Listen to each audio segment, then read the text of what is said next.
이런 찬양이 있죠. 기도할 수 있는데 왜 염려하십니까? 라는 찬양이 있습니다.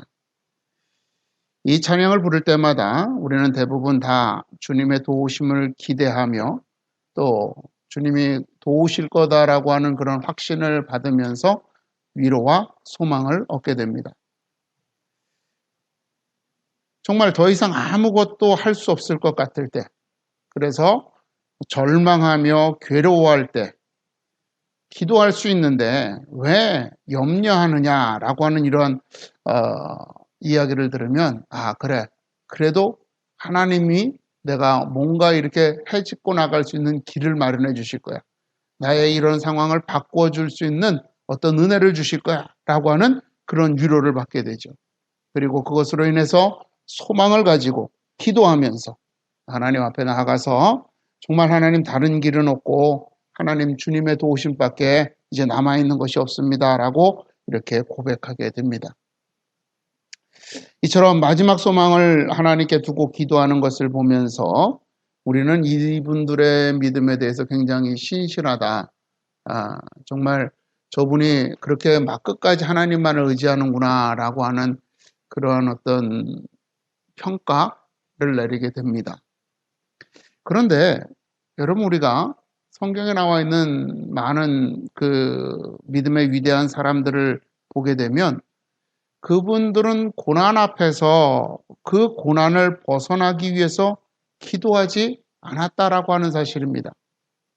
그들은 그 고난을 통해서 오히려 하나님의 영광이 드러나게 되기를 위해서 기도했을 뿐입니다. 스데반 집사의 모습을 한번 여러분 생각해 보세요. 유대인들에게 붙잡혀서 왜 복음을 전하느냐고, 왜 예수를 전하느냐라고 추궁을 하고 신문을 당하고 있었단 말입니다. 그런데 이 스데반 집사가 마지막 그들에게서 신문과 추궁 끝에 결국 돌에 맞아 죽으면서 하는 기도는 뭐였느냐면 자기의 죽음, 그 정말 마지막 죽음을 눈앞에 두고 하나님의 영광을 보면서 주 예수여 내 영혼을 받으시옵소서라고 기도했다라고 하는 거예요. 하나님, 나를 이 유대인들의 포위를 뚫고 헤쳐나갈 수 있도록 길을 열어주세요. 누군가 어떤 도움의 손길을 통해서 이 유대인들을 물리치고 흩어버리시고 내가 살 수 있는 길을 마련해 주십시오라고 기도한 것이 아니라는 거예요. 사실 스데반은 추궁을 받을 때부터, 신문을 받을 때부터, 그들에게 붙잡혔을 때부터 피할 수 있는 길은 있었죠. 그가 복음을 전하지 않는다든지, 그가 알겠습니다, 그들의 요구에 따라서 내가 더 이상 예수를 믿지 않겠습니다 라든지 이렇게 말할 수 있었을 거예요. 그러나 그는 그렇게 하지 않고 오히려 그 유대인들에게 둘러싸여서 신문 받는 것을 복음을 전하는 기회로 삼았습니다. 그럴 때 그는 자신과 함께하는 하나님을 보게 되었고 그것으로서 그는 돌에 맞아 죽어가면서도 하나님께 자기의 영혼을 의탁할 수 있었던 것입니다. 여러분, 스데반 집사만이 아닙니다. 사도 바울도 보세요. 여러분, 오늘 우리가 읽었던 본문의 말씀이 그렇게 오직 성령이 각성에서 내게 증언하여 결박과 환난이 나를 기다린다 하시나 내가 달려갈 길과 주 예수께 받은 사명 곧 하나님의 은혜의 복음을 전하는 일을 마치려 하면은 나의 생명조차 조금도 귀한 것으로 여기지 아니하노라라고 말하고 있습니다. 이 말의 배경은 그런 거예요. 사도 바울이 예루살렘을 벗어나서 당시 중근동 지역을 다 순회하면서 복음을 전하고 있었단 말이에요. 그런데 어느 날 그의 마음속에 내가 예루살렘을 가야 되겠다. 내가 거기에서 더 큰 로마로까지 가서 로마에서까지 가서 복음을 전해야 되겠다라고 하는 그런 하나님의 성령의 음성을, 성령 하나님의 확신을 얻게 되는 겁니다. 그런데 그것만이 아니라 오히려 네가 예루살렘에 가게 되면 어떠한 일을 겪을 것이다라고 하는 것까지 성령께서 이 사도 바울에게 알게 해주시는 거예요. 그게 오늘 본문에 나와 있는 것이 본문에 나와 있는 것처럼 환난과 그죠? 결박이 기다리고 있다라고 하는 거예요.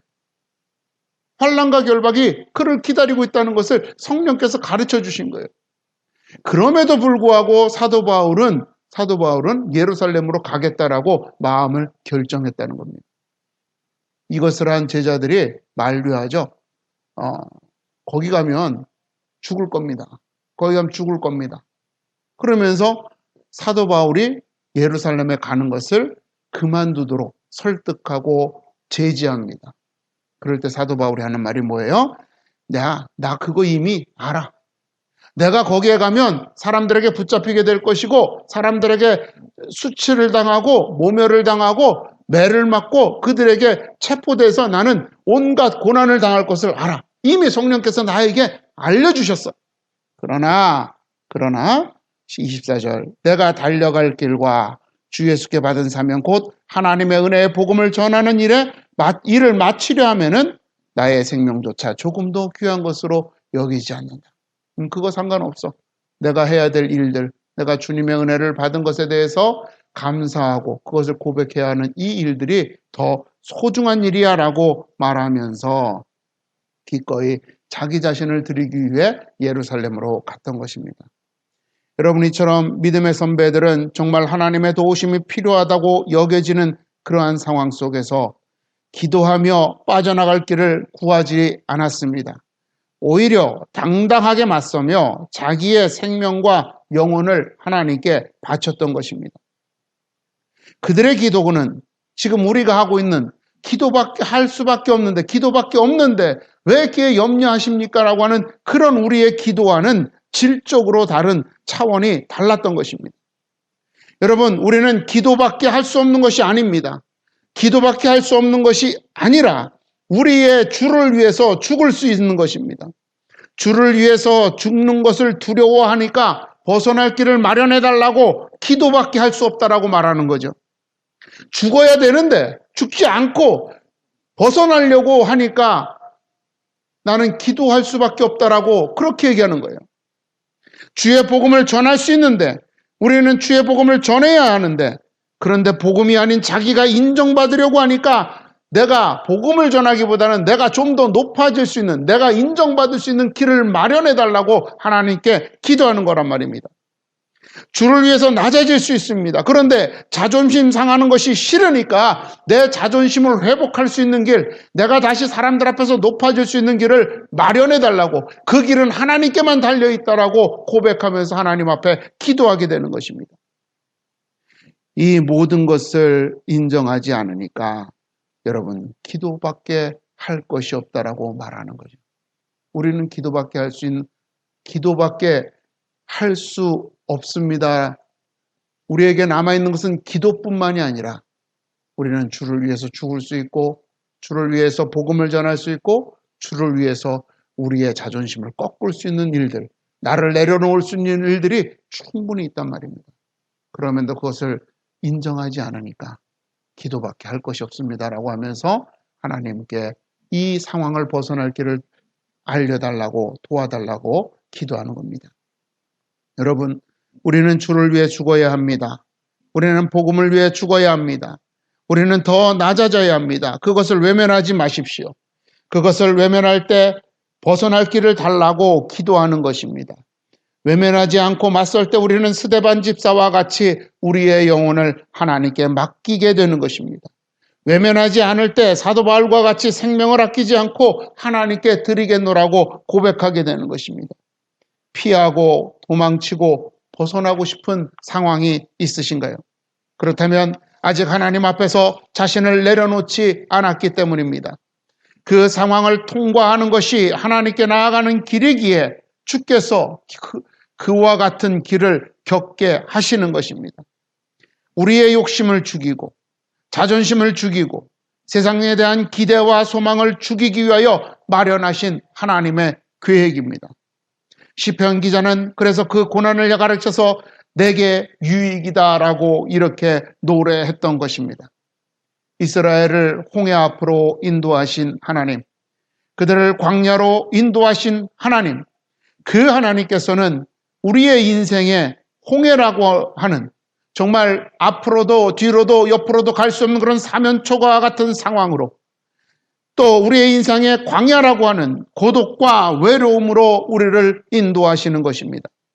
홍해를 통해서 하나님을 찬양했던 이스라엘처럼, 광야를 건너며 하나님의 함께 하심을 경험했던 이스라엘처럼, 하나님께서는 우리의 인생의 홍해와 광야를 통해 하나님을 찬양하게 하시는 것입니다. 이 놀라운 하나님의 계획을 믿는 믿음으로 상황을 피할 길이 아닌 나를 내려놓고 나를 죽여달라고 기도합시다. 그 기도를 통해서 하나님께서는 여러분 우리를 향한 하나님의 계획에 우리가 동참할 수 있는 그러한 하나님의 자녀로 변화시킬 것입니다. 더 이상 길이 없다라고 여겨질 때 여러분 길이 없는 것이 아니라 여러분들 마음속에 끝까지 붙잡고 있는 내가 있음을, 나의 욕심이 있음을, 나의 자존심이 있고 나의 미래에 대한 기대가 있음을 기억하시면서 오히려 그것을 내려놓기 위해서 하나님 기도하고 여러분들이 가진 것들을 포기하는, 그래서 정말 하나님의 일들이 여러분들을 통해 이루어지는 그러한 놀라운 역사가 우리의 삶 가운데 있기를 주님의 이름으로 축원을 드립니다. 기도하겠습니다.